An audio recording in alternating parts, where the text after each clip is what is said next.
You know, most people think being the governor comes with a golden shield, like you're somehow immune to the petty, bottom-feeding dramas of suburban life. But let me tell you, a power-tripping retiree with a clipboard doesn't care about your title, your policy wins, or the fact that you run the entire state. They only care if your mailbox is 2 inches too far to the left. And if it is, God help your soul. I spent my whole career navigating cutthroat political backrooms, but I didn't find my real arch-nemesis until I bought a vacation home and met a woman named Karen who decided that my existence was a personal insult to her precious neighborhood aesthetic. I just want a place to breathe, you know? Somewhere far away from the legislative sessions and the 24-hour news cycle. I found this incredible mountain mansion, absolute slice of heaven, and I bought it under a private trust because, frankly, I didn't want a motorcade or protesters following me to my Saturday morning coffee. I thought I was being smart. I thought I was buying peace. Instead, I accidentally walked right into a tiny, localized dictatorship ruled by an iron-fisted homeowners association, and Karen was the self-appointed queen. It started small, almost hilariously small. I get this letter in the mail. Violation, mailbox placement. Fine, $30. Apparently, I was 2 inches off the mark. I laughed it off, wrote the check, and figured that was that. Then came the grass. My lawn was supposedly a 1/4 inch too long, another $50. Then my trash can stayed on the curb for 61 minutes instead of 60, $100. Every single week, like clockwork, another one of those neon-colored envelopes would show up. It was like living with a passive-aggressive ghost who only communicated through invoices. I tried to be the bigger person. I actually called her, Karen, the HOA president, thinking I could just talk to her like a normal human being. I kept it vague about what I did for a living, just said I traveled a lot for business, and that some of these rules were a bit, well, impossible. She didn't care. She gave me this condescending lecture, the kind that makes your skin crawl, about community standards and preserving the integrity of our shared vision.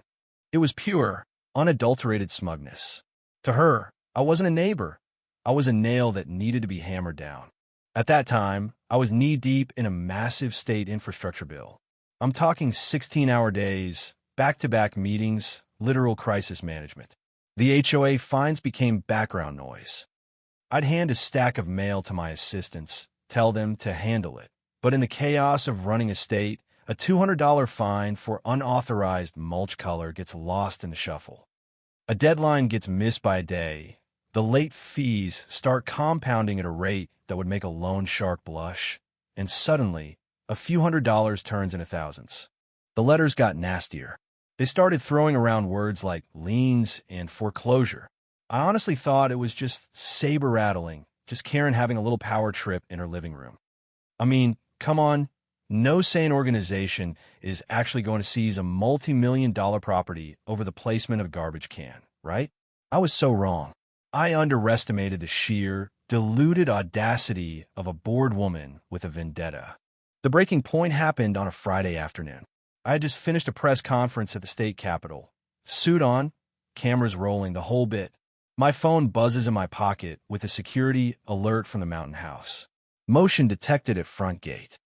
I pull up the app, expecting a deer or a delivery guy, and my heart just drops into my stomach.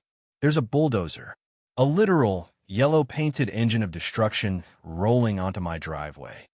Behind it is a full demolition crew, and standing there with a clipboard and the most triumphant, disgusting smirk I have ever seen was Karen.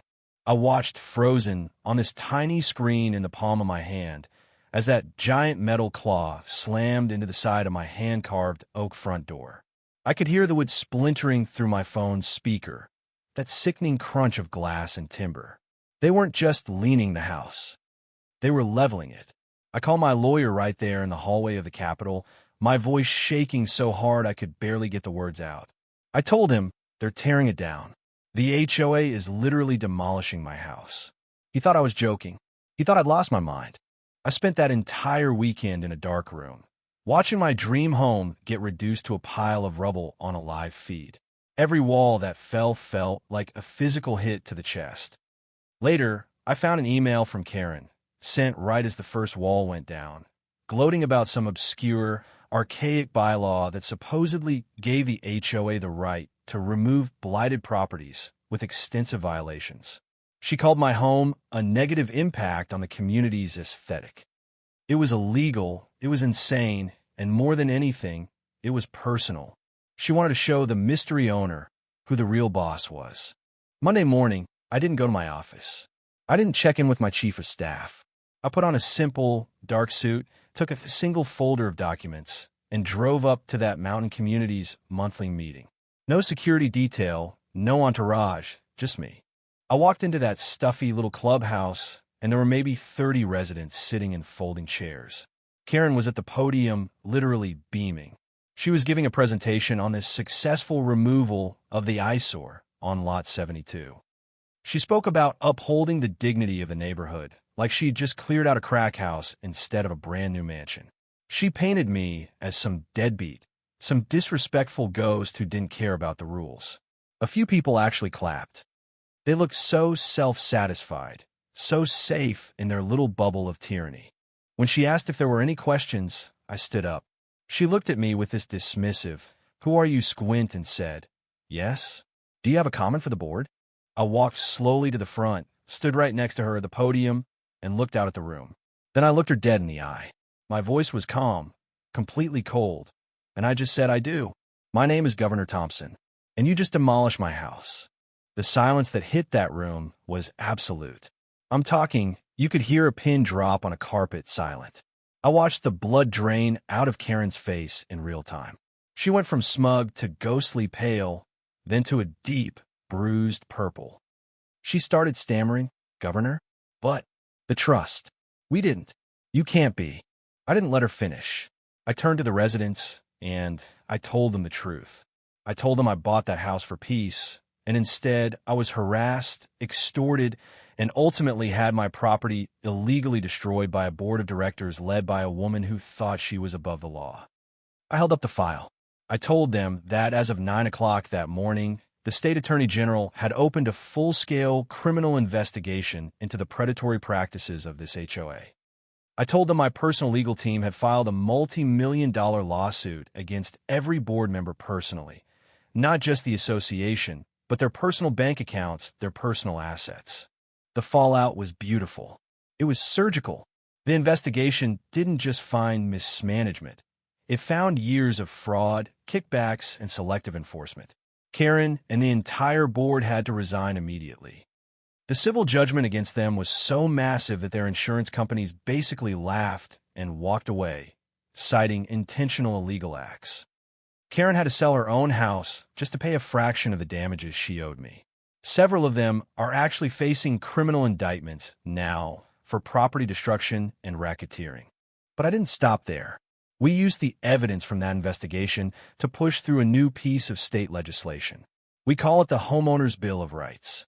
It strictly limits the power of HOAs, bans these insane summary demolitions, and puts an end to predatory fining. It passed with overwhelming support because, as it turns out, everyone has a Karen story they've been waiting to tell. My mountain property is just an empty lot right now, but I'm going to rebuild. And this time, there isn't an HOA within 50 miles that's going to tell me where to put my mailbox. They say revenge is a dish best served cold, but honestly, I think it's best served with the full, crushing weight of the governor's office behind it.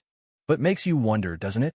If they could do this to someone with my resources, what are they doing to people who can't fight back? Is a perfect neighborhood worth living under a microscope, or are we just building pretty prisons for ourselves? Let me know what you think. Is there ever a reason for an HOA to have that much power, or have we let these Karens go way too far? Drop a comment. I'll be reading them from my very private, very non-aesthetic porch.